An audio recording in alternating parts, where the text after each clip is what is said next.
An entire book could be written analyzing the extraordinary content of the literary masterpiece Earth's Earliest Ages, penned in 1876 by George H. Pember.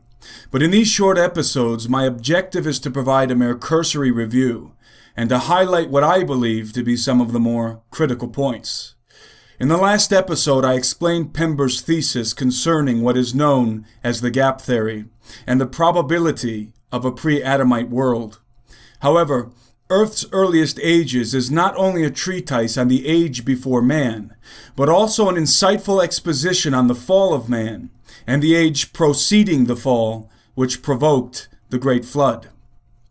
Building upon his primary thesis, the interval of a pre-Adamic world between verses 1 and 2 of the book of Genesis, Pember paints us a grim picture of the earth before the commencing of what he views as a process of restoration rather than initial creation. It is a world desolate and empty, covered in brooding waters and veiled with impenetrable darkness in the wake of some terrible judgment. Then, startling the deep silence and pealing over the black floods of ruin, was heard the thunder of the voice of the Almighty, and the command went forth, "Light be." Instantly it flashed from the womb of darkness and illuminated the rolling globe, but only to reveal an overspreading waste of waters. Many intriguing observations are made by Pember concerning the process of the earth's restoration, which he contends consisted of 6 literal 24-hour days. For example, he notes that the creation of light on the planet did not originally spring from the sun, but was possibly magnetic, like the terrestrial light of the aurora borealis. He propounds that this record of the existence of light, apart from the sun, is a proof of the divine origin of the scriptures, in anticipation of science. Another noteworthy observation concerns the second day of restoration, in which the firmament was placed between the waters, but not pronounced good. Pember contends, "There is, however, in the account of this day's work, an omission which is probably significant, for the usual conclusion, 'and God saw that it was good,' is in this case left out. And since the reasons ordinarily given for the omission are unsatisfactory, we venture to suggest the following explanation. May not the withholding of God's approval be a hint of the immediate occupation of the firmament by demons, those, indeed, which are its present inhabitants? Since they were concerned in the fall of man, they must have speedily appeared in the newly formed atmosphere. May they not, therefore, have been imprisoned in the deep, and having found some way of escape at the lifting of the waters, have swarmed into the dominion of the air, of which their leader is prince? In this case, the firmament might have been teeming with them before the close of the second day, and we need not wonder that God refused to pronounce their kingdom good." Progressing from the 6-day restoration of the earth, Pember naturally advances to the creation of man, in which he gives a very interesting exposition on the doctrine of man's threefold nature, referring, of course, to his body, soul, and spirit. He wisely discerns that, of all man's marvelous propensities, his intellect is the most dangerous of gifts, unless it be guided by the Spirit of God. For, quote, "It can call evil good, and good evil. It can put darkness for light, and light for darkness, bitter for sweet, and sweet for bitter.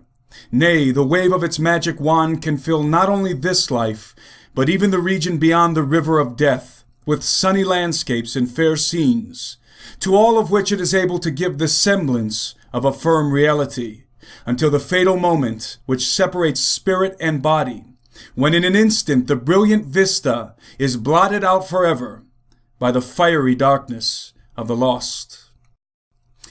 Pember's insights on the Garden of Eden and on the fall of man are remarkable. He points out that many of the dynamics of Adam and Eve's relationship are analogous to the relationship between Christ and his church. He writes, for example, "By naming the animal kingdom, Adam took possession of his dominion before the appearance of the woman, so that she shared his lordship over creation, not in her own right, but as being bone of his bones and flesh of his flesh. And herein we may discern an evident type of the second Adam and his bride. For the church, though all things are hers, will possess them through no merit or right of her own, but only as the bride of him who is the heir of all things. Pember addresses the temptation of Eve by the serpent, and the subtleties that led to her act of infamous insubordination, resulting in the terrible curse of sin and death that we all bear in our bodies.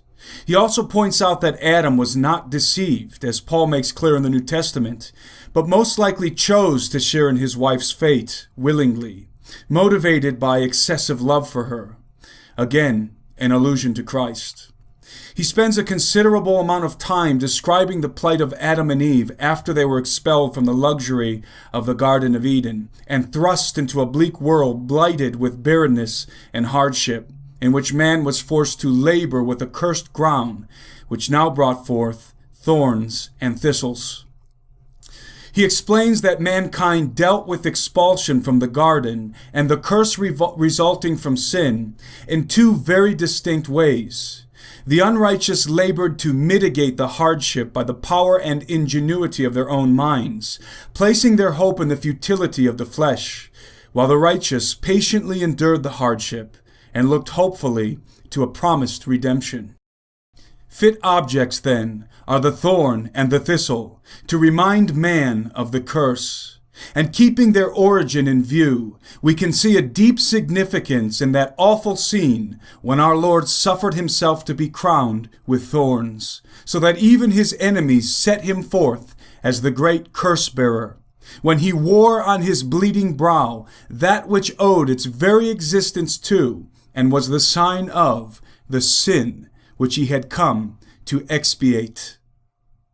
Pember refers to the days of Adam and his progeny before the flood as the second age, or the age of freedom, in which men were restrained neither by government nor law. He explains, and first, in what we may term the age of freedom, during the lapse of which he left Adam and his descendants almost entirely to their own devices. Marriage had indeed been instituted, and they were instructed to approach God by means of typical sacrifices, and commanded to toil for their bread by tilling the earth. But beyond this, God would neither himself issue laws nor suffer men to do so. The sword of the magistrate might not be used for the repression of crime. Even the murderer should be unpunished, as we may see by the case of Cain. No government was permitted. Every man should go in his own way, and do that which was right in his own eyes. Thus the fitness of man for a condition of extreme liberty, and the worth of a trust in the innate justice supposed to lie at the bottom of the human heart, have been already tested by the great Creator. Modern philosophers are urging a repetition of the experiment, but the history of the times of old proves the fallacy of their views.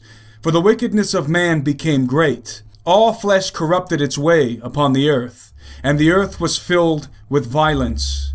And as it was in the days of Noah, so shall it be in the days of the Son of Man.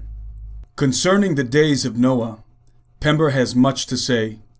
He believed that the very same vices that led to the judgment of the great flood in the second age were destined to be repeated in the closing chapter of this present age, and so lead to the final judgment that will descend upon the earth in a fury of fire before the coming of the Lord.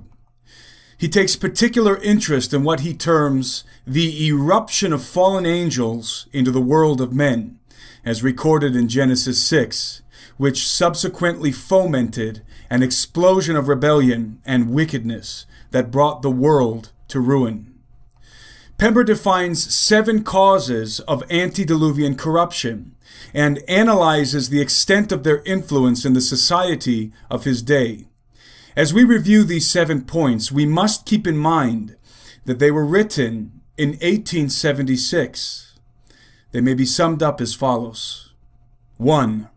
A tendency to worship God as Elohim, that is, merely as the Creator and Benefactor, and not as Jehovah, the covenant God of mercy, dealing with the transgressors who are appointed to destruction, and finding a ransom for them. 2. An undue prominence of the female sex, and a disregard of the primal law of marriage. 3.